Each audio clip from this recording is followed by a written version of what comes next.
లేకుండా పోయింది. వైసీపీని అణగదొక్కాలనే కోణంలో దాడులు చేస్తున్నారు. కొత్త ప్రభుత్వం వచ్చిన 45 రోజుల్లోనే హత్యలు, అత్యాచారాలకు ఏపీ చిరునామాగా మారింది. వినుకొండ హత్య ఘటన దీనికి పరాకాష్ట. రెడ్ బుక్ రాజ్యాంగాన్ని అమలు చేస్తున్నారు. ఏపీలో శాంతి భద్రతలపై మోదీ, అమిత్ షా దృష్టి సారించాలి. వైసీపీ కార్యకర్తలు ఎవరు అధైర్యపడవద్దు, మీకు అన్ని రకాలుగా నేను అండగా ఉంటా. ఈరోజు వినుకొండకి ఆయన వెళ్తున్నారు కూడా అండి ఈ పరామర్శ చేయడానికి. సో ఈ ట్వీట్ సారాంశాన్ని ఈ రకంగా చూడాలి. అంటే ఇందులో 3 డైమెన్షన్స్ ఉన్నాయి. మీరు ఇప్పుడు ఈ ట్వీట్లో ఒక డైమెన్షన్ ఏమో రాజకీయ హింస జరుగుతోంది, ఆ రాజకీయ హింస పైన రైజ్ చేయడం. ప్రధాన ప్రతిపక్షంగా ఎప్పుడు కూడా రాజకీయ హింస, రాజకీయ కక్ష సాధింపు అనే అంశంతో పాటు ప్రజలు ప్రభుత్వ విధానాల వల్ల దేంతో అసంతృప్తి చెందుతున్నారు అనే దానికి ఎక్కువగా స్పందిస్తారు. 2 రాజకీయ పార్టీల మధ్య గోలను అది అంత రాజకీయ గోలగా చూస్తారు. ఒక దశ దాటితే అంటే అది సాధారణ ప్రజానీకంపైకి కూడా ప్రభావం చూపే స్థాయికి రాజకీయ హింస వస్తే అప్పుడు రియాక్ట్ అవుతారు. ఇప్పుడు మీకు బెంగాల్లో మమతా బెనర్జీ నాయకత్వంలో రాజకీయ హింస పెద్ద ఎత్తున చెలరేగుతుందని రోజు ప్రతిపక్షాలు విమర్శిస్తున్నాయి. కానీ తృణమూల్ కాంగ్రెసే బ్రహ్మాండమైన విజయాలు సాధిస్తూ వస్తుంది. లేటెస్ట్గా కూడా 33 ఎంపీలని తృణమూల్ కాంగ్రెసే గెలుచుకుంది. అంటే ఏం తెలియజేస్తుంది అంటే ఆంధ్రప్రదేశ్లో రాజకీయ హింస జరుగుతుందా, జరగడం లేదా అనే చర్చలకు నేను వెళ్ళడం లేదు. అది కానీ ఆ అంశం ద్వారా అంటే రాజకీయ హింస అనే అంశం ద్వారానే ప్రతిపక్షం అధికారంలో ఉన్న వారిని గద్దెదించలేరు అనడానికి బెంగాల్ ఉదాహరణ చెప్పాను. సందేశ్ ఖాళీ ఎన్ని జరిగింది మీకు? రాజకీయ హింసే కాదు, అన్ని రకాల హింస. అసలు లోకల్ బాడీస్ ఎలక్షన్స్లో ఎవరిని నామినేషన్లు కూడా వేయనియరు, పార్టీ ఆఫీసులు ఆక్రమించేస్తారు. అంత జరిగినా కూడా ఈ పార్లమెంట్ ఎన్నికల్లో మళ్ళీ 33 సీట్స్ తృణమూల్ కాంగ్రెస్ గెలుచుకుంది. అసెంబ్లీ ఎన్నికల్లో 200 సీట్లకు పైగా గెలుచుకుంది. అందువల్ల వైఎస్ఆర్ కాంగ్రెస్ పార్టీ పునర్జీవం పొందాలి అని జగన్ అనుకుంటే కేవలం రాజకీయ హింస అనే అంశం ఆధారంగానే పోరాటం జరిపితే అది తన పార్టీ వాళ్లకు ఉత్సాహాన్ని ఇప్పిస్తుందేమో కానీ ఓటర్ల పైన ప్రభావం చూపదు. ఓటర్ల పైన ప్రభావం చూపే అంశం ఏంటి అంటే ప్రభుత్వము అమలు చేస్తున్న విధానాల వల్ల ప్రజల్లో ఏ అసంతృప్తి ఉందని. వాస్తవానికి జగన్మోహన్ రెడ్డి ఆ విషయాలకు కూడా రైజ్ చేయడం మొదలుపెట్టారు. అంటే మహిళలకు ఉచిత రవాణా ఏమైంది, ఇలాంటి డిమాండ్లకు కూడా మొదలుపెట్టారు. అందువల్ల వైసీపీ టీడీపీని కూటమిని వెంటాడితే ప్రయోజనం ఎప్పుడు పొందుతుంది అంటే ప్రజలు అసంతృప్తి చెందిన అంశాలపైన పోరాడితే వెళ్తారు. ఇప్పుడు తెలుగుదేశం పార్టీ కూడా వైసీపీ రాజకీయ హింస అంటూ 5 ఏళ్ల పాటు తీవ్రంగా ఆరోపణలు చేసింది. కానీ దానివల్లనే టీడీపీ గెలిచిందని అనుకోను. టీడీపీ గెలవడానికి అనేక ఫ్యాక్టర్స్, ముఖ్యంగా ఎంప్లాయ్మెంట్ లేకపోవడం, డెవలప్మెంట్ లేదన్న భావన, వాటితో పాటు రాజకీయకరమైన అంశాలు కూడా, హింస లాంటి అంశాలు, ఆధిపత్యం లాంటి అంశాలు కూడా ప్రభావం చూపెట్టచ్చు. అందువల్ల ఎప్పుడు కూడా ఏ ఎలక్షన్ జడ్జిమెంట్ అయినా ప్రజల తీర్పు and aggregate of several impulses, అంటే ప్రజల ఇంపల్సెస్ అనేక వాటి ఒక సమాహారమే ఎన్నికల తీర్పు. అందువల్ల ఏ ఒక్కదాన్నే మనం చూడలేము. కానీ పొలిటికల్ వాయలెన్స్ పైన మాత్రమే కేంద్రీకరిస్తే అధికారంలో ఉన్న వారిని ఎప్పుడు ప్రతిపక్షం ఎదుర్కోవడం అంత సులభం కాదు. అన్లెస్ ఆ పొలిటికల్ వాయలెన్స్ అద్దులు దాటి సామాన్య ప్రజానీకం కూడా ఫీల్ అయ్యే దశకు వస్తే, ఇప్పుడు ఉదాహరణకు మీరు జిల్లాలో, మీరు ఒక ఊరిలో ఒక రాజకీయ పార్టీ నాయకుడు, మీ పట్ల ప్రజల్లో మంచి అభిప్రాయం ఉంది, చాలా మంచాడయ్యా వర్మ, ప్రజలకు నిరంతరం అందుబాటులో ఉంటాడని. మీ పైన ప్రత్యర్థులు దాడి చేస్తే మాత్రం తీవ్ర వ్యతిరేకత వస్తుంది. అది అట్లా ప్రజలపైన ప్రభావం చూపే స్థాయికి వెళితే ఇంత అన్యాయమా, ఇంత ఆధిపత్యమా అని ప్రజలు అనుకుంటే. కానీ సాధారణంగా విధానపరమైన అంశాలు, తమకేం జరుగుతున్నది లేదు అనే అంశాలపైనే ఉంటుంది. ఇక రెండవ అంశం ఇందులో కేంద్రానికి విజ్ఞప్తి, లా and order, Modi, Amit Shah. TDP వాళ్ళు కూడా ప్రతిపక్షం ఉన్నప్పుడు ఇదే డిమాండ్ చేసేవారు చాలా రోజుల్లో. నేను అప్పుడు కూడా ఇదే మాట్లాడేవాడిని. కేంద్రము పాత్రను కోరుకోవడం అనేది అన్ని సందర్భాల్లో మంచిది కాదు. కేంద్రం ఎవరు? అసలు ఆర్టికల్ 356 విధించండి, రద్దు చేయండి ప్రభుత్వాన్ని, జగన్మోహన్ ప్రభుత్వాన్ని కూడా టీడీపీ ఆ రోజుల్లో అడిగింది. ఆ రోజు కూడా అది కరెక్ట్ కాదు అన్న, ఈ రోజు కూడా కరెక్ట్ కాదంట. అంటే నాలాంటి వాడు మాట్లాడేది ఎప్పుడైనా ఒకటే. ఆ రోజు టీడీపీ వాదన కరెక్ట్ కాదన్నాను, ఈరోజు వైసీపీ వాదన కరెక్ట్ కాదంటున్నాను. అంటే కేంద్ర ప్రభుత్వ జోక్యం కోరడం ఫెడరల్ రాజ్య స్ఫూర్తికి విరుద్ధం. రాష్ట్రంలో దాని మోడీ అమిత్ షా ఎవరు? కేంద్ర ప్రభుత్వం ఎంతో రాష్ట్ర ప్రభుత్వం అంతే. సో అందువల్ల లా అండ్ ఆర్డర్ ఆధారంగా ఎప్పుడు కేంద్ర ప్రభుత్వాలు జోక్యం చేసుకోకూడదు.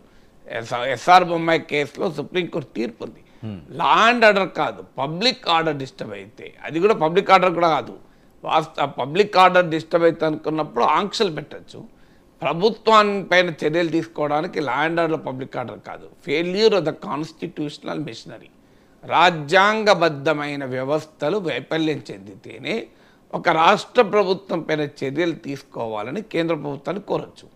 అన్ఫార్చునేట్లీ మన రాజకీయాల ఎలా తయారయ్యంటే, రాష్ట్రాల్లో ఉన్న రాజకీయ పార్టీలు చీటికి మాటికి కేంద్ర జోక్యాన్ని అడుగుతారు. జగన్మోహన్ రెడ్డి సీఎంగా ఉన్నప్పుడు టీడీపీ అడిగింది, ఇప్పుడు చంద్రబాబు నాయుడు సీఎంగా ఉన్నప్పుడు వైసీపీ అడుగుతుంది. కానీ ఇద్దరు చేసిన తప్పే. ఆ రోజు టీడీపీ చేసినా ఈరోజు వైసీపీ చేసినా కేంద్ర జోక్యాన్ని అడగడం అనేది ఒక రాష్ట్ర ప్రభుత్వ వ్యవస్థల్ని ఫెడరల్ వ్యవస్థకు వ్యతిరేకం. ఇక మరి అలాంటప్పుడు క్వశ్చన్ వస్తుంది, అంటే మేము మరి ఏంటి పరిష్కారం?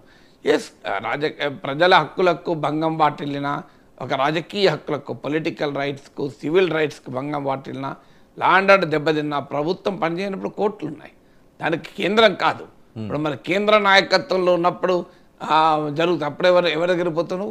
ఓకే, రాష్ట్రంలో శాంతి భద్రతలు ప్రమాదకరంగా పడ్డప్పుడు కేంద్రానికి పోతావు. కేంద్ర పాలిత ప్రాంతంలో జరుగుతుంది, అప్పుడేంటి? అసలు రాష్ట్రపతి పాలన ఉన్నప్పుడు జరుగుతుంది, అప్పుడు ఎవరిపైన పోతుంది? ఐక్యరాజ్య సమితి పోతావా? అందువల్ల పోవాల్సిన వ్యవస్థలు ఉన్నాయి. You can always go to courts. ఇంకో ఇక్కడ లా అండ్ ఆర్డర్, ప్రజల హక్కులు, right to life is a fundamental right, మీకు right to free movement is a fundamental right. నన్ను స్వేచ్ఛగా తిరగనివ్వడం లేదు, నా ప్రాణాలకు ముప్పు ఉందనేది కోర్టులకు పోవచ్చు. కోర్టులకు పోవడము అన్నిటికీ మించి ప్రజలను సమీకరించడం. అల్టిమేట్గా ప్రజలు సమీకరణే సమస్యలకు పరిష్కారం అవుతుంది. కానీ కేంద్ర ప్రభుత్వ జోక్యం కోరడం కూడా సరైనది కాదు.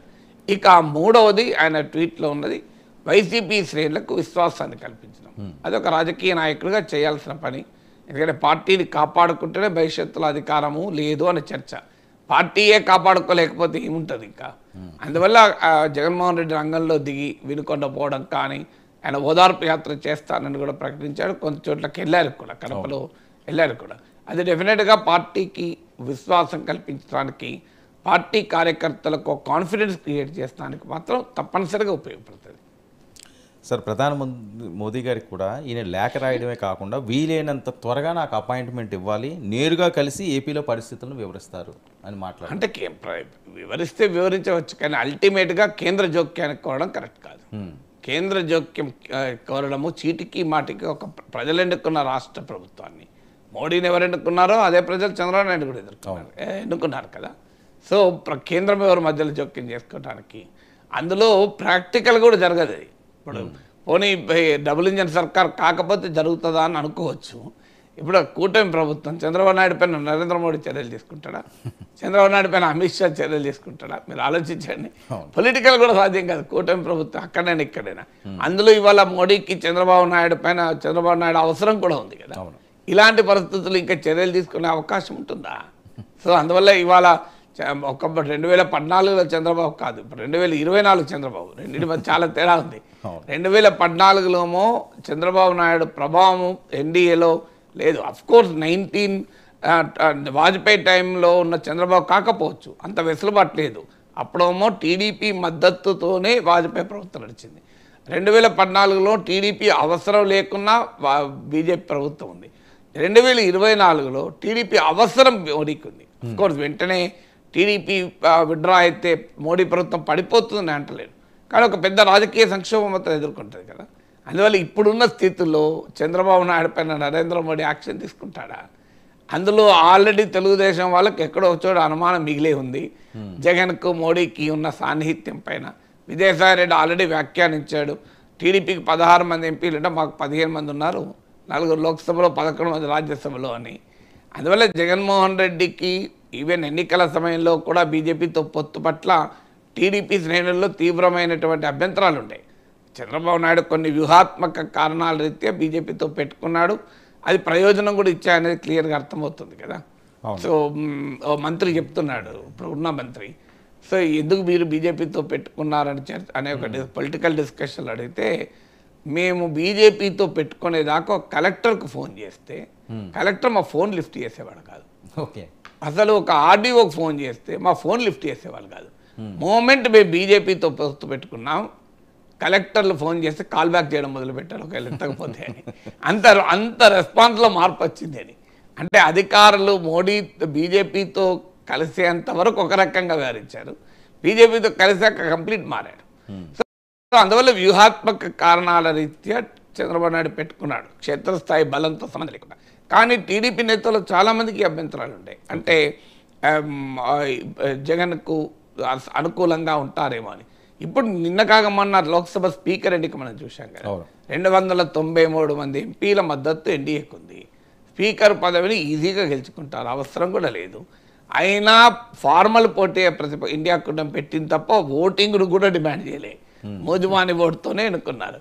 ఇండియా కూటమి ఏదో బీజేపీ అభ్యర్థి ఓం బిర్లాను ఓడించాలని పోటీ పెట్టలే, ఒక ప్రొటెస్ట్ చేయాలి, డిప్యూటీ స్పీకర్ ప్రతిపక్షాలకు ఇవ్వడం లేదు కనుక ప్రొటెస్ట్ చేయాలి అనే యాంగిల్లో మాత్రమే పోటీ పెట్టారు.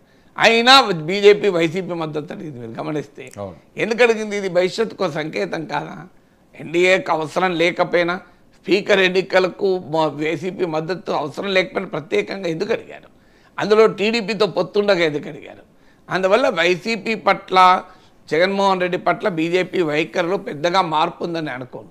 కూటమి ఎన్డీఏలో టీడీపీ ఉన్నా వైసీపీ రిజర్వ్ పోలీస్ ఫోర్స్, ఇది main police force, reserve police force. So అందువల్ల సిఆర్పిఎఫ్ బలగాలు అన్నట్టు. సో అందువల్ల రేపు ఎప్పుడు అవసరం వచ్చినా మళ్ళీ రంగంలో దిగే బలగమే. సో అందువల్ల మోడీ బలగంలో భాగమే జగన్ అయినా, చంద్రబాబు అయినా, పవన్ అయినా. సో అందువల్ల మోడీ బలగంలో భాగమైన జగన్మోహన్ రెడ్డికి ఇప్పుడు మోడీ అండగా ఉంటాడా? ఇంకా చంద్రబాబు నాయుడుతో పొత్తుండగా అండగా ఉంటాడా? అందువల్ల ప్రాక్టికల్గా జగన్మోహన్ రెడ్డి వెళ్ళి మోడీకి చెప్తే మోడీ వెంటనే చంద్రబాబు నాయుడు ఫోన్ చేసి, వాట్ మిస్టర్ క్యా చంద్రబాబు నాయుడు జీ, చంద్రబాబు నాయుడు గారు आप ऐसा नहीं करना, जगनमोहन रेड्डी को आप कुछ भी हार्म नहीं करना, వైసీపీ लोगों को हरास नहीं करना అని చెప్తాడా? అమిత్ షా అయినా మోడీ అయినా. అందువల్ల ఇదొక పొలిటికల్గా దానికన్నా నిజంగా వైసీపీ ప్రొటెస్ట్ చేయదలుచుకుంటే గవర్నర్కి ఇవ్వచ్చు, ప్రెసిడెంట్ ఆఫ్ ఇండియాకి ఇవ్వచ్చు, కాన్స్టిట్యూషనల్గా ఫైట్ చేయొచ్చు, కోర్టుకు వెళ్ళొచ్చు, మా ఫండమెంటల్ రైట్స్కి ఎఫెక్ట్ అవుతున్నాయని సుప్రీంకోర్టు దాకా కూడా వెళ్ళొచ్చు, కాన్స్టిట్యూషనల్ రెమెడీస్ ఉన్నాయి. దానికి మీకు సివిల్ సొసైటీని రంగంలో దించవచ్చు. There are many forms. అయితే జగన్మోహన్ రెడ్డి స్వయంకృతాపరాధం ఏంటంటే దేశంలో ఏ రాజకీయ పార్టీ ఆయనకు మద్దతు ఇచ్చే పొజిషన్లో లేదు. ఎందుకంటే ఆయన ఎన్డీఏలో లేడు, ఇండియా కూటమిలో లేడు. ఎటో ఒకవేళ జగన్మోహన్ రెడ్డి ఇండియా కూటమిలో ఉండి ఉంటే ఇప్పుడు ఆటోమేటిక్గా ఆయనకు మద్దతుగా ఒక సభ పెడితే విజయవాడలో టీడీపీ రాజకీయ హింసపై సభ అంటే ఓ స్టాలిన్ వచ్చేవాడు, ఓ మమతా బెనర్జీ వచ్చేది, ఒక అరవింద్ కేజ్రీవాల్ వచ్చేవారు, ఓ హేమంత్ సోరెన్ వచ్చేవారు, ఓ పినరాయి విజయన్ వచ్చేవారు, ఒక 6-7 ముఖ్యమంత్రులు వచ్చేవారు కదా. దాని పొలిటికల్ ఇంపాక్ట్ చాలా ఎక్కువ ఉండేది కదా. కానీ జగన్మోహన్ రెడ్డికి ఉన్న ప్రత్యేక పరిస్థితి, స్పెషల్ స్టేటస్ అదేంటంటే ఆయన మీద కేసులు ఉన్నాయి, సిబిఐ ఈడీ కేసులు. దానివల్ల ఆయన బీజేపీకి వ్యతిరేకంగా ఇండియా కూటమికి వెళ్ళే పరిస్థితిలో లేదు. అందువల్ల ఒక రకంగా జాతీయ రాజకీయాలు ఐసోలేటెడ్. అంటే అటు ఎన్డీఏలో లేడు, ఇటు ఇండియా కూటమి లేడు. ఎన్డీఏలోనూ ఇండియా కూటమి లేని వాళ్ళంతా దెబ్బతిన్నారు. అటు తమిళనాడులో ఏడీఎంకే దెబ్బతిన్నది, ఒరిస్సాలో బిజు జనతా దళ్ దెబ్బతిన్నది, మీకు పంజాబ్లో శిరోమణి అకాలీ దళ్ దెబ్బతిన్నది. మీరు గమనించాలి, అందరూ దెబ్బతిన్నారు. సో ఎవరెవరైతే ఎన్డీఏలో ఇండియా కూటమి రెండిట్లో లేరో, ఇక్కడ తెలంగాణలో బీఆర్ఎస్ దెబ్బతిన్నది, ఆంధ్రప్రదేశ్లో వైఎస్ఆర్ కాంగ్రెస్ దెబ్బతిన్నది. అందువల్ల ఇప్పుడు ఆయనకున్న ఆప్షన్, ఒకవేళ ఇండియా కూటమిలో ఉండుంటే ఇవాళ మొత్తం ఇండియా కూటమి పక్షాలన్నింటినీ ర్యాలీ చేసి పార్లమెంట్ లోపల బయట పెద్ద హంగామా చేస్తానికి అవకాశం ఉండేది. ఆ అవకాశాన్ని ఆయనకున్న ప్రత్యేక స్పెషల్ స్టేటస్ వల్ల కోల్పోయాడు, మోడీతో అవసరం వల్ల. అందువల్ల ఇప్పుడు పొలిటికల్గా జాతీయ స్థాయిలో ఎవరు రెస్పాన్స్ రారు. ఏమైనా ఉంటే ఒకటి కోర్టులకు వెళ్ళడం, 2 రాజ్యాంగ వ్యవస్థలను రిప్రజెంట్ చేయడం, దాంతో ఏమైనా అవుతుందా కాదా అన్నది క్యాంపెయిన్కు, అన్నిటికీ మించి ప్రజలను సమీకరించడం. ప్రజాక్షేత్రంలో ఫైట్ చేయడమే ఎప్పుడు కూడా పొలిటికల్ వయలెన్స్కు పరిష్కారం. ఒకవేళ జగన్మోహన్ రెడ్డి ఫీల్ అయితే మాపై రాజకీయ హింస జరుగుతుంది అని, దాన్ని ప్రజలు సమాయత్తపరచడమే. ప్రజలే వ్యతిరేకించిన రోజు, ప్రజలే ప్రతిఘటించిన రోజు ఏ ప్రభుత్వమైనా జాగ్రత్త పడుతుంది కదా. సార్ పొంగనూరు ఇష్యూ సార్ ఇక్కడ ఇంకా హై టెన్షన్ కొనసాగుతూ ఉంది. ఏ ముహూర్తాన్ని మరి అప్పుడు చంద్రబాబు నాయుడు గారి ఇష్యూ జరిగిందో పొంగనూరు అది ఇంకా రగులుతూనే ఉంది ప్రభుత్వాలు మారినప్పటికీ కూడా. దీని మీద కొన్ని న్యూస్ పేపర్లు హెడ్లైన్స్ చాలా ఇంట్రెస్టింగ్గా పెట్టారు సార్. పొంగనూరులో హై టెన్షన్, పోలీసులకు సమాచారం ఇవ్వకుండా వచ్చిన ఎంపీ మిథున్ రెడ్డి, మాజీ ఎంపీ రెడ్డప్ప ఇంట్లో మకాం, నేతికుట్టపల్లి రిజర్వాయర్ పరిహారం కోసం టీడీపీ కార్యకర్తలతో కలిసి రెడ్డప్ప ఇల్లు దిగ్బంధం, ముందే సిద్ధం చేసుకున్న రాళ్ళు బాటిల్తో కర్రలతో మిథున్ రెడ్డి బృందం దాడి, ప్రతిఘటించిన టీడీపీ శ్రేణులు. దాడిలో 12 మంది కానిస్టేబుల్ అలాగే కార్యకర్తలకి గాయాలు, 9 వాహనాలు ధ్వంసం, గాల్లో కాల్పులు జరిపిన ఎంపీ గన్మెన్, పోలీస్ బందోబస్తుతో తిరుపతికి మిథున్ రెడ్డి. సార్ ఏంటి పొంగనూరు ఇష్యూ? ఆంధ్రజ్యోతి సార్. అంటే ఇప్పుడు మీరు ఇందులో ఆంధ్రజ్యోతి కథన, ఆంధ్రజ్యోతి వైసీపీకి అయితే అనుకూల పత్రిక కాదు, అందరికీ తెలుసు. నేను టీడీపీ అనుకూల పత్రిక అంటే వెంటనే రాధాకృష్ణ ఆయన వీకెండ్ కామెంట్ విత్ ఆర్కేలో నన్ను ప్రొఫెసర్ నాగేశ్వర్ ఎలా అంటారు అని అంటాడు. అందుకరికి నేను టీడీపీ అనుకూల పత్రిక అని ఏ ఆరోపణ చేయడం లేదు, ఇండిపెండెంట్ పత్రిక. కానీ వైసీపీ అనుకూల పత్రిక అయితే కాదు కదా. ఈ పత్రిక హెడ్లైన్లోనే ఏమున్నది, మిథున్ రెడ్డి రెడ్డప్ప ఇంట్లో మకాం. కామంటే మరి ఒక రాజకీయ పార్టీ నాయకుడు తన పార్టీ నాయకుని ఇంట్లో పెట్టకపోతే ఇంకో పార్టీ నాయకుని ఇంట్లో పెడతారా? పోలీస్ స్టేషన్లో మకాం పెడతారా? తర్వాత టీడీపీ కార్యకర్తలతో వచ్చిన రిజర్వాయర్ నిర్వాసితులు, రిజర్వాయర్ న్యాయం చేయమని ప్రతిపక్ష నాయకుని ఇంటికి పోతారా? న్యాయం చేయాల్సింది ప్రభుత్వ యంత్రాంగం కదా, చర్యలు తీసుకోవాల్సింది ప్రభుత్వ యంత్రాంగం. ఓకే, జగన్మోహన్ రెడ్డి హయాంలోనే అన్యాయం జరిగింది అనుకుందాం, దాన్ని కూడా సరి చేయాల్సింది మిథున్ రెడ్డిలు రెడ్డప్పలు కాదు, దాన్ని కూడా సరి చేయాల్సింది మళ్ళీ ప్రభుత్వమే కదా. సో అప్పుడు జరిగినా కూడా సో అయినా టీడీపీ కార్యకర్తలతో కలిసి ఎందుకు వెళ్తారు? ఆంధ్రజ్యోతి కథనంలోనే ఉంది కదా, టీడీపీ కార్యకర్తలతో వెళ్ళి రెడ్డప్ప ఇల్లు దిగ్బంధం చేశారని. ఎట్లా చేస్తారు దిగ్బంధం అంటే? ఆ విచిత్రంగా ఏంటంటే ఆంధ్రజ్యోతి కథనమే చెప్తోంది టీడీపీ వాళ్ళు వైసీపీ వాళ్ళ ఇంటి మీదకి వెళ్ళారు, దాడి చేశారు, దాంతో వాళ్ళు అటాక్ చేశారు అని. ఇప్పుడు ఆంధ్రజ్యోతి హెడ్లైన్, వేరే హెడ్లైన్ కాదు ఇది. సో అంటే టీడీపీ వారితో కలిసి రైతులు వెళ్ళారు, వెళ్ళి దిగ్బంధం చేశారు. ఎప్పుడు మరి ఓన్లీ రైతులు వెళ్ళొచ్చు కదా, టీడీపీ కార్యకర్తలు ఎందుకు వెళ్ళారు? ఇప్పుడు వైసీపీ నాయకుడి ఇంటికి టీడీపీ కార్యకర్తలు వెళ్తే వైసీపీ వాళ్ళు ఎందుకు చేతులు ముడుచుకొని కూర్చుంటారు? ఎంతో కొంత ప్రతిఘటన ఉంటుంది కదా. ఇప్పుడు ఇది వాళ్ళకు కూడా ఇన్ఫర్మేషన్ ఉంటుంది, వాళ్ళ నాయకుడు ఎంపీ వచ్చినప్పుడు వాళ్ళు ప్రిపేర్ అయి ఉంటారు కదా. సో వీళ్ళు వెళ్ళడం అనేది తప్పే కదా. ఒక నాయకుడి ఇంటికి మీదికి ఇంకో రాజకీయ పార్టీ వాళ్ళు వెళ్ళి దిగ్బంధం చేస్తా అంటే ఎట్లా? సో దిగ్బంధం చేస్తే వాళ్ళు లోపలికి వెళ్ళి దాడి చేశారు ముందే పథకం ప్రకారం అని. అంటే వీళ్ళు దిగ్బంధం చేస్తారని వాళ్ళకి ముందే తెలిసిందా? పథకం ప్రకారం ఎలా దాడి చేయాలి? సో అందువల్ల ఈ ఇన్సిడెంట్ చూస్తే చాలా క్లియర్గా అర్థమవుతుంది. అఫ్కోర్స్ ఒకరి మీద ఒకరు అటాక్ చేసుకొని ఉంటారు, నాకేం అక్కడ స్థానికంగా ఏం జరిగిందో తెలియదు. కానీ క్లియర్గా ఆంధ్రజ్యోతి హెడ్లైన్ బట్టి నేను చెప్తున్నా, నాకు రియల్గా క్షేత్రస్థాయిలో ఏం జరిగిందో మాకు ఐడియా లేదు. సో అక్కడ ఎవరిది తప్పు ఏంటి అని. సో పోలీసులకు సమాచారం ఇవ్వకుండా మిథున్ రెడ్డి వచ్చాడని ఒక పార్లమెంటు సభ్యుడు, ఒక శాసనసభ్యుడు ఎక్కడికి వెళ్ళినా ప్రతిసారి లోకల్ పోలీస్ స్టేషన్ చెప్పి వెళ్ళారు. నేను కూడా 8 విజయాలు ఎమ్మెల్సీగా ఉన్నా, నేను చాలా చోట్ల తిరిగి ఎక్కడ పోలీసులకు చెప్పలే. సో కానీ పర్యటన ఒక పార్లమెంట్ సభ్యుడు వచ్చే తెలియకుండా పోలీసుకు ఉండదు. అయినా పార్లమెంట్ సభ్యులకు రాష్ట్ర పోలీసు ఇచ్చిన గన్మెనే ఉంటారు, ఇక్కడ బయట వాళ్ళు ఉండరు. ఎంపీకి ఇచ్చే సెక్యూరిటీ ఎవరు? స్టేట్ గవర్నమెంట్ ఇచ్చే సెక్యూరిటీ కదా, బయట నుంచి రారు. మరి ఆ గన్మెన్ల ద్వారా సమాచారం కూడా ఉండాలి కదా. తర్వాత ఒకవేళ మరి పోలీసులు ముందే ఇన్స్ట్రక్షన్లు ఇచ్చారా, మిథున్ రెడ్డి నువ్వు ఎక్కడికి పోయినా మాకు చెప్పిపోవని. సో ఆయన మిథున్ రెడ్డి వెళ్ళాడు, వెళ్తే ఎందుకు గొడవ కావాలి అంటే మిథున్ రెడ్డి వెళ్ళి రెడ్డప్ప ఇంట్లో ఉంటే టీడీపీ వాళ్ళు వచ్చి ఎందుకు ముట్టడించాలి? ఇప్పుడు ఆంధ్రజ్యోతి కథనం ప్రకారమే దిగ్బంధం అని ఉంది కదా. ఇప్పుడు మీరు చదివిన దాంట్లో రైతులతో కలిసి టీడీపీ కార్యకర్తలతో కలిసి రైతులు వెళ్ళి దిగ్బంధం చేశారని. సో అందువల్ల ఈ ఇన్సిడెంట్ చూస్తుంటే చాలా క్లియర్గా అర్థమవుతుంది కదా, ఆంధ్రజ్యోతి వార్త బట్టి అర్థమవుతుంది. ఏదైనా ఒకటి లా అండ్ ఆర్డర్ ఎవరు మెయింటైన్ చేయాలి? లా అండ్ ఆర్డర్ మెయింటైన్ చేయాల్సింది రాష్ట్ర ప్రభుత్వం. తప్పు ఎవరిది అనే కాదు. ఇప్పుడు రాష్ట్ర మంత్రి గారు కూడా మాట్లాడారు, హోంమంత్రికి కూడా ఆమె స్టేట్మెంట్ చూశాను నేను. అందులో కూడా ప్రొవోక్ చేస్తున్నారు వైసీపీ వాళ్ళు, వాళ్ళ ట్రాప్లో పడకండి అని ఆమె విజ్ఞప్తి చేశారు. అంటే టీడీపీ వాళ్ళు వెళ్ళలేదని అనలే ఆమె, టీడీపీ వాళ్ళ సంబంధమే లేదు, అనవసరంగా టీడీపీ వాళ్ళని బదనాం చేస్తానని ఎక్కడ అనలే.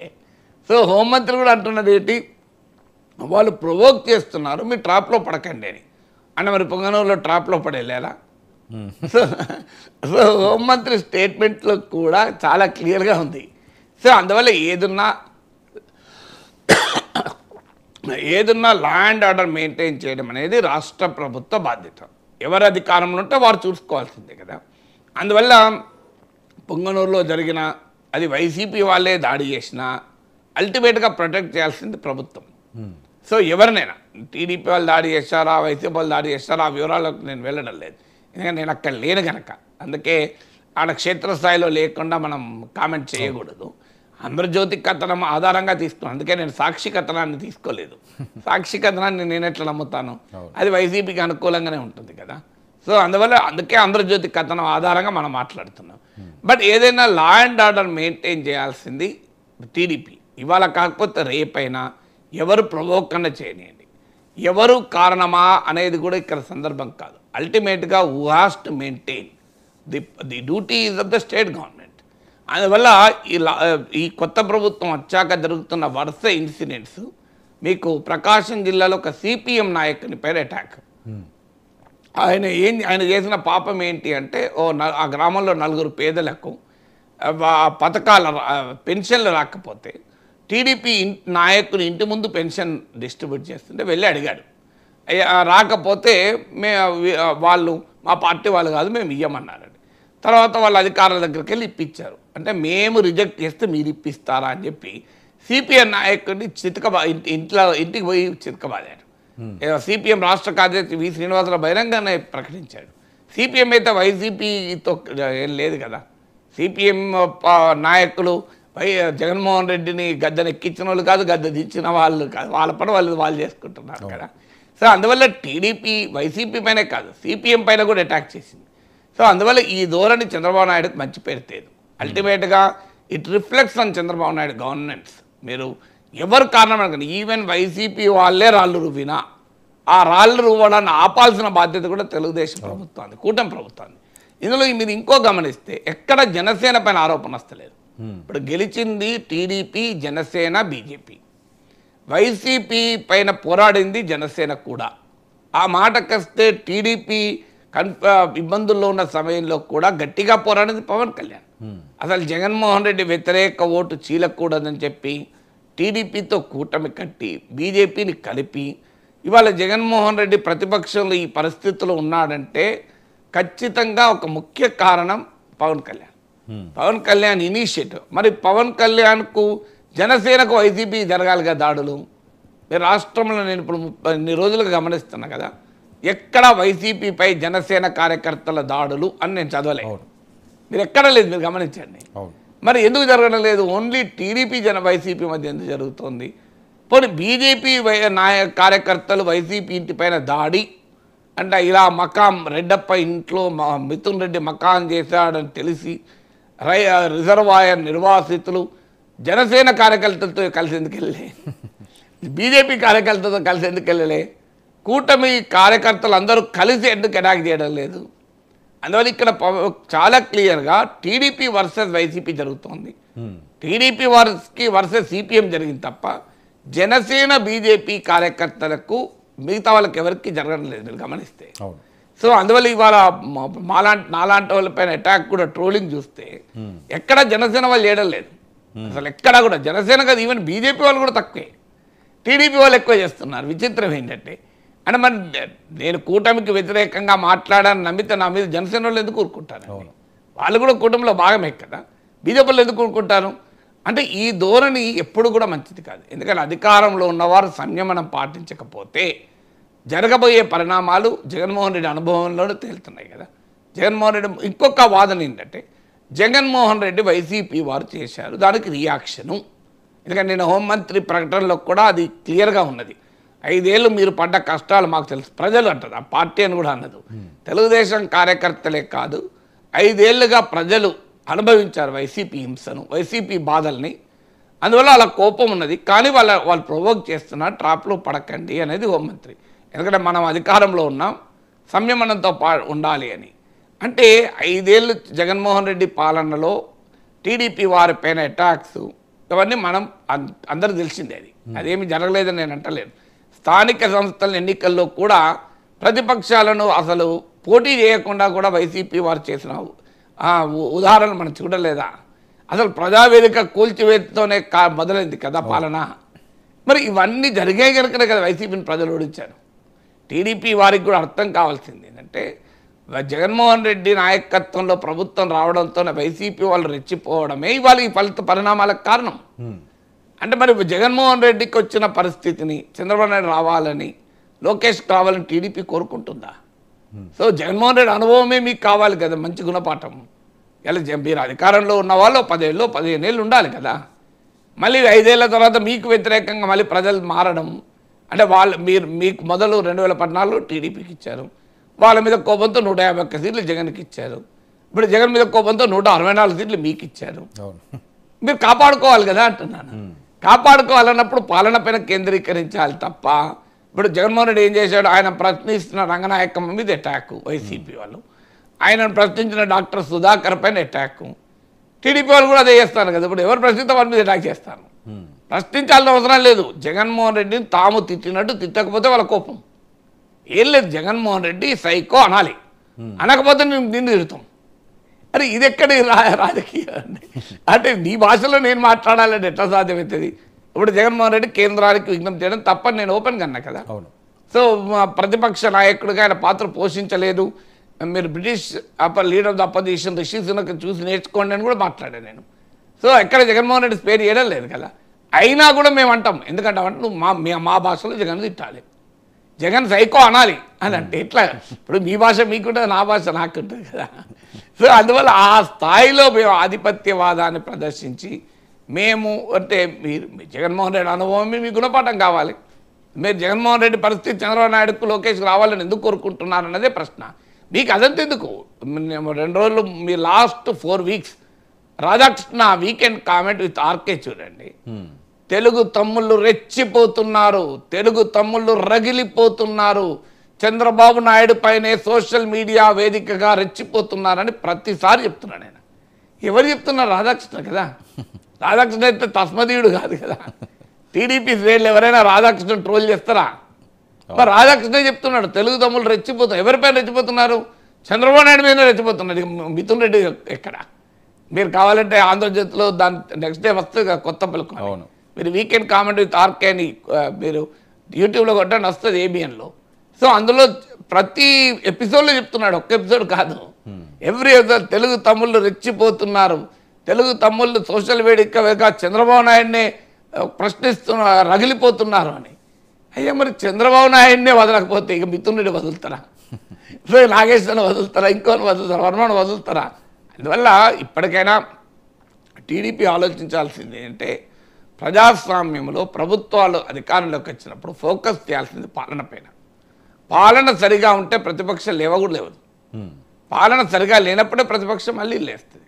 అందువల్ల రాజకీయ ఆధిపత్యాన్ని చూపెట్టాలని ఎవరు ఎక్కడ ప్రయత్నం చేసినా చరిత్రలో ఓటమిని ఎదుర్కొన్నారు, ఒకరోజు కాకపోతే ఇంకో రోజైనా. అందువల్ల ఆ పరిస్థితి తెచ్చుకోకూడదు. వాళ్ళ కాన్సన్ట్రేషన్ అంతా పాలన పైన ఉండాలి. రాజకీయ కక్షలు జగన్మోహన్ రెడ్డిని కంప్లీట్గా ఇగ్నోర్ చేసి తమ పని తాము చేసుకుంటూ పోతే ప్రజలే డిసైడ్ చేస్తారు జగన్మోహన్ రెడ్డి ఏం చేయాలని. వీళ్ళు ఏం చేయాల్సిన అవసరం లేదు కదా. వైసీపీకి 11 సీట్లు ఇవ్వడాన్ని మించిన శిక్ష ఇంకేముంటుంది చెప్పండి. ఇంకా ఇప్పుడు 5 ఏళ్ళు మా పైన దారుణంగా వ్యవహరించారన్నది టీడీపీ ఆరోపణ. ఎస్, దానికి ప్రజలే పెద్ద శిక్ష విధించారు కదా. ఇంతకన్నా శిక్ష ఏముంటుంది రాజకీయాల్లో? ఇలా మీరు మిథున్ రెడ్డి మా రెడ్డప్ప ఇంట్లో మకాం చేస్తే దిగ్బంధం మించిన శిక్ష కాదా అని? రాయలసీమలో కూడా జగన్మోహన్ రెడ్డి సీట్లు రాలేదంటే దాన్ని మించిన శిక్ష ఇంకేముంటుంది? ఈ దిగ్బంధాల కన్నా పెద్ద శిక్ష కదా. సార్, ఈ అంశాలు ఈ గొడవలు ఇలా జరుగుతుంటే మరొక వైపు అసెంబ్లీ సమావేశాలకి సర్వం సిద్ధమైంది. అయితే శ్వేతపత్రాలు నిన్న విడుదల చేస్తారు అన్నారు లా అండ్ ఆర్డర్ మీద. సో అది చేయకుండా అసెంబ్లీలో శ్వేతపత్రాలు విడుదల చేయడానికి చంద్రబాబు నాయుడు గారు వ్యూహం మార్చినట్లు అనుకోవాలా? అసలు జగన్మోహన్ రెడ్డి గారు అసెంబ్లీకి వెళ్తారా వెళ్ళరా అన్నది పెద్ద టాక్ నడుస్తుంది. అంటే శ్వేతపత్రాలు అసెంబ్లీలో ప్రకటించడం ఏం తప్పు కాదు, ఎందుకంటే అసెంబ్లీ సమావేశాలు జరగనప్పుడు బయట ప్రకటించవచ్చు. అసెంబ్లీ కదా ఏదైనా ప్రకటించాల్సింది పెట్టాల్సింది కూడా అసెంబ్లీలోనే. అసెంబ్లీలో పెట్టడానికి తప్పు అట్లేదు, అది రైట్ అప్రోచ్. చంద్రబాబు నాయుడు ప్రభుత్వం అసెంబ్లీ వేదికగా పెట్టి దాన్ని చర్చకు పెట్టడం ద్వారా శ్వేతపత్రాల రాజకీయ ప్రభావాన్ని పెంచే ప్రయత్నం. అది అది పాలనలో తప్పేమీ కాదు. ప్రభుత్వం ఏం పెట్టినా సభ జరుగుతున్న సమయంలో సభలోనే పెట్టడం మంచి సంప్రదాయం, సభ బయట పెట్టడం కన్నా. అందువల్ల వైట్ పేపర్ సభలో పెడితే అభ్యంతరం ఎందుకు? ఇక మీరు అన్న ప్రశ్న, జగన్మోహన్ రెడ్డి వెళ్తాడా? ఆయన ఇప్పుడున్న ఆ జగన్మోహన్ రెడ్డి ఇప్పుడు $1 మిలియన్ క్వశ్చన్ అదే ఆంధ్రప్రదేశ్లో. కట్టప్ప బాహుబలిని ఎందుకు చంపాడన్నంత ప్రశ్న ఇది. జగన్మోహన్ రెడ్డి అసెంబ్లీకి వెళ్తాడా అని. ఆ మాటకు ఆన్సరు ఎవరి దగ్గర ఉండాలి? జగన్మోహన్ రెడ్డి దగ్గరే ఉండాలి, ఇంకెవరి దగ్గర ఉండదు. ఎందుకంటే ఆయన తప్ప ఇంకెవరు 100% అష్యూరిటీతో చెప్పలేరు. అయితే ఆయన వ్యవహరించిన తీరు, మరి ఈ ప్రశ్నకు మీరు అడిగిన ప్రశ్నకు ఆన్సర్ నన్ను అడిగారు కదా, మీకు జగన్మోహన్ రెడ్డి దొరకడు కదా, సో నాకు దొరకడు, మీకు దొరకడు కనుక నేను చెప్పాలి సమాధానం. చెప్పాలంటే ప్రాతిపదిక ఏంటి? ఒకటి, ఇప్పటి వరకు ఆయన వ్యవహరించిన తీరు. ఇప్పటి వరకు ఆయన వ్యవహరించిన తీరు బట్టి చూస్తే ఆయన అసెంబ్లీకి వెళ్తాడనే అనే నమ్మకం కలగడం లేదు. ఒకవేళ వెళ్ళినా అసెంబ్లీని సీరియస్గా తీసుకుంటాడన్న విశ్వాసం అయితే కలగడం లేదు. ఎందుకంటే స్పీకర్ ఎన్నిక ఒక సత్సాంప్రదాయం. స్పీకర్ ఎవరైనా కానీ, అక్కడ అయ్యన్న పాత్రుడే కావచ్చు, జగన్మోహన్ రెడ్డి పైన ఘోరంగా మాట్లాడాడు ఆయన స్పీకర్ కాకముందు, ఓడిపోయాడు కానీ చచ్చిపోలే అని. చావును కోరుకోవడం మించిన అంచది ఏముంటుంది చెప్పండి. సో అందువల్ల ఆ స్థాయిలో మాట్లాడిన వ్యక్తి స్పీకర్ సీట్లో కూర్చున్నాడు. పవన్ కళ్యాణ్ ముందే అన్నాడు, మీరు సభను కంట్రోల్ చేస్తారా, సభ మిమ్మల్ని కంట్రోల్ చేస్తారా అని. అందువల్ల అయ్యన్న పాత్రుడు స్పీకర్గా ఉండగా జగన్మోహన్ రెడ్డి పట్ల గౌరవంగా సభ ఉంటుంది అని ఊహించడమే పొరపాటు. ఎందుకంటే అది అయ్యన్న పాత్రుడు మన అంచనాలను తారుమారు చేస్తే తప్ప చేయవచ్చు కూడా. ఎందుకంటే స్పీకర్ సీట్లో కూర్చోనప్పుడు వ్యవహరించిన తీరుకు, స్పీకర్ సీట్లో కూర్చున్నాక వ్యవహరించే తీరుకు మార్పు ఉండవచ్చు, ఉండకూడదని నేను అంటలేదు. అందువల్ల అది చూద్దాం. కానీ ఏదున్నా జగన్మోహన్ రెడ్డి పట్ల అయ్యన్న పాత్రుడు పట్ల జగన్మోహన్ రెడ్డికి ఏ అభిప్రాయమైనా ఉండడు. అయ్యన్న పాత్రుడు స్పీకర్గా ఎలక్ట్ అయినప్పుడు the traditions of parliamentary democracy, ఇప్పుడు ఓం బిర్లా పైన పోటీ పెట్టింది ఇండియా కూటమి. మళ్ళీ ఆయన ఎన్నికైన తర్వాత రాహుల్ గాంధీకి కూడా మోడీకి కరచాలనం చేసి స్పీకర్ను ఆ సీట్లో కూర్చుండబెట్టొచ్చాడు కదా. ఇప్పుడు మీకు అందుకే నేను ఒక వీడియో పెట్టాను, రిషి సునక్ బ్రిటిష్ పార్లమెంట్లో లీడర్ ఆఫ్ ద అపోజిషన్గా చేసిన ఉపన్యాసం, 5 నిమిషాల ఉపన్యాసం, అద్భుతమైన ప్రసంగం. అసలు జగన్మోహన్ రెడ్డి ఏం చేయాలనేది ఆ ప్రసంగం చూసి అర్థమవుతుంది. సో అసలు ఏం చేయాలని, జగన్మోహన్ రెడ్డి అసెంబ్లీకి వెళ్ళి స్పీకరు గౌరవంగా ఆయన సీట్లో కూర్చుండబెట్టి స్పీకర్ను ఉద్దేశించి చెప్పాల్సిండే, అయ్యా మనం ఈ సభ మీ పట్ల ఇంత విశ్వాసాన్ని ప్రకటించింది, మీ నాయకత్వంలో ప్రభుత్వాన్ని జవాబుదారీగా చేద్దాం అని తన ప్రతిపక్ష హక్కుల్ని స్పీకర్ను గౌరవించి సభా వేదిక పైన అడగాల్సిందే. ఆ పని ఆయన చేయలేదు. అసలు స్పీకర్ ఎన్నిక సమయంలో లేడు. అంటే లీడర్ ఆఫ్ ద అపోజిషన్గా అనుసరించాల్సిన ప్రాథమిక ప్రోటోకాల్లకు దూరంగా ఉండి నాకు మళ్ళీ లీడర్ ఆఫ్ ద అపోజిషన్ ఎందుకు ఇవ్వడం లేదు అని అంటున్నారు. Leader of the opposition Jaganmohan రెడ్డికి అర్హుడా కాదా, 10% ఉండాలా వద్దా, అదొక పెద్ద డిబేట్ జరిగింది. నా స్టాండ్ ఇప్పటికే చాలా క్లియర్గా చెప్పాను. సో నా స్టాండ్ జగన్మోహన్ రెడ్డి అయినా, చంద్రబాబు నాయుడు అయినా, రాహుల్ గాంధీ అయినా మారదు. నేను ఎప్పుడైనా ఒకే స్టాండ్ చెప్తాను. రూల్స్లో ఎక్కడా 10% ఉండాలని ఎక్కడా లేదు. పైగా salaries and pensions and act of Andhra Pradesh assembly 12B సెక్షన్లో క్లియర్గా as per this act the term leader of the opposition means అని క్లియర్గా డెఫినేషన్ కూడా ఉంది. ఆ డెఫినేషన్లో 10% లేదు, అదొక వేరే అంశం. బట్ ఏదైనా నువ్వు leader of the opposition status ఒకవైపు అడుగుతూ లీడర్ ఆఫ్ ద అపోజిషన్గా అనుసరించాల్సిన సాంప్రదాయాలను ఎందుకు అనుసరించలేదు? జగన్మోహన్ రెడ్డి అనుసరించి అడిగి ఉంటే ఆయనకు హక్కు ఉండేది. నీ బాధ్యతను నువ్వు నిర్వర్తించి నీ హక్కుల గురించి మాట్లాడాలి. కానీ నేను బాధ్యతలు నిర్వర్తించను, హక్కులు మాత్రమే అడుగుతా అంటే కరెక్ట్ కాదు. ఇక జగన్మోహన్ రెడ్డికి సభలో గౌరవం దక్కుతుందా? అసలు ఏ అమాయకునికైనా అర్థమవుతుంది కదా, గౌరవం తగ్గదనే ఆన్సర్ వస్తుంది. చంద్రబాబు నాయుడు పట్ల జగన్మోహన్ రెడ్డి ఎలా వ్యవహరించారో మనకు తెలియదా? చంద్రబాబు నాయుడు పట్ల వైసీపీ నేతలు ఎలా వ్యవహరించారు? చంద్రబాబు నాయుడు రాజకీయాల్లో ఆయనను వ్యతిరేకించేవారు ఉండొచ్చు, కానీ 14 సంవత్సరాలు ముఖ్యమంత్రిగా రాష్ట్రానికి, ఉమ్మడి ఆంధ్రప్రదేశ్కు 9 ఏళ్ళు ముఖ్యమంత్రిగా, జాతీయ రాజకీయాల్లో కూడా పాత్ర పోషించిన నాయకుడు కదా. అసలు ఏ స్టేచర్ లేని నాయకుని పట్ల కూడా ఉండకూడదు. అసలు ఏ వ్యక్తిని గౌరవించాలి కదా. ఆఖరికి చంద్రబాబు నాయుడు కుటుంబం గురించి కూడా ప్రస్తావించే స్థాయికి వైసీపీ ఆ సమయంలో దిగజారింది. మీరు సభలో జరిగింది మనం అందరం చూసాం కదా. వైసీపీ వాళ్ళు జగన్మోహన్ రెడ్డి అప్పుడైనా చీవాట్లు పెట్టాల్సిందే. ఆయన ఎంజాయ్ చేశాడు. మీకు కొడాలి నాని అసెంబ్లీలో మాట్లాడేటప్పుడు, చంద్రబాబు నాయుడు తిట్టి మాట్లాడేటప్పుడు సాధారణంగా ఆయన ఎవరిని చూడాలి? కొడాలి నాని చంద్రబాబు నాయుడు చూసైనా మాట్లాడాలి, లేదా స్పీకర్ని చూసైనా మాట్లాడాలి. మీరు ఆ విజువల్ చూడండి, ఆయన జగన్మోహన్ రెడ్డి ఫేస్ చూస్తూ మాట్లాడుతున్నాడు. అంటే అర్థం ఏంటి? నేను నిన్ను ఆనందపరుస్తున్నాను కదా అని. సో అలా చేయకూడదు కదా. సో ఇలాంటి చర్యల వల్లనే, చేష్టల వల్లనే వైసీపీ స్థాయికి వచ్చింది.